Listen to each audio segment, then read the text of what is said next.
ملګرو د 1980 نه مخکې دوبۍ یوه لویه صحرا وه، خو د دوبۍ حاکم صرف په 40 کالو کې د دوبۍ نقشه ور بدله کړه. نو نن په دې ویډیو کې به تاسو ته ووایم چې دوبۍ چا او دومره پرمختګ یې څنګه وکړه. د ویډیو تر پایه راسره پاتې شئ او زموږ یوټیوب چینل در سره سبسکرایب کړئ چې زموږ هره نوې ویډیو تر ټولو مخکې تاسو ته در ورسي. نو راځئ چې شروع کړو ویډیو. ملګرو، محمد بن رشید المکدوم د متحده عربي اماراتو حکمران دی او هم د دوبۍ دومره کامیابیو ته ورسوله. دوبۍ په ټوله نړۍ کې اوس دومره مشهوره شوې چې تر اوسه لا ځینې خلک دوبۍ یو هیواد ګڼي، خو دوبۍ یو ملک نه بلکې د متحده عربي اماراتو یو ښار دی. هغه ښار چې یو څو کاله مخکې یوه لویه صحرا وه.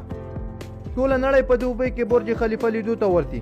ملګرو، دوبۍ د نړۍ تر ټولو لوی ساختماني اړخ دی چې د نړۍ تر ټولو لوی پرمختګ کوونکی ځای دی. خو د 1980 نه مخکې دوبۍ یوه لویه صحرا وه، خو بیا د دې وروسته په دوبۍ کې تیل راووتل چې د دوبۍ قسمت یې ور بدل کړه.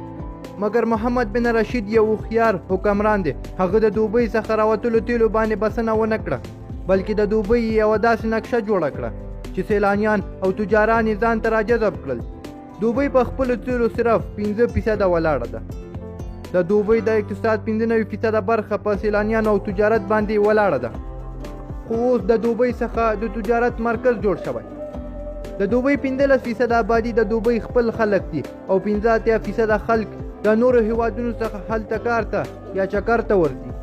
په 1990 کې په دوبۍ کې صرف یو لوی بلډینګ موجود و چې نوم یې دوبۍ ورلډ ټریډ سنټر و.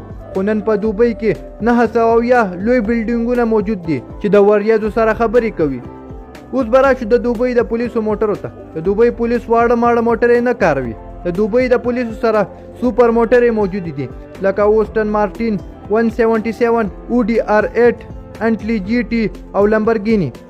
که د سودا اخیستلو ځای خبره وشي نو د دوبۍ مال تر ټولو لوی د سودا اخیستلو مال دی چې پکې ټول 1200 دکانونه موجود دي.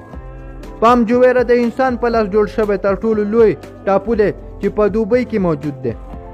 په ټوله نړۍ کې صرف یو 7 سټار هوټل موجود دی چې هغه هم په دوبۍ کې دی چې نوم یې برج العرب دی. د دې هر څه په اورېدو معلومیږي چې د دې هر څه څخه د دوبۍ د حکمرانانو سوچ ډیر لوی دی. نو ملګرو، ویډیو تر دې ځایه وه. ویډیو څنګه وه په کومنټ کې ضرور ووایئ. زموږ یوټیوب چینل در سره سبسکرایب کړئ. تر بیا د خدای په امان.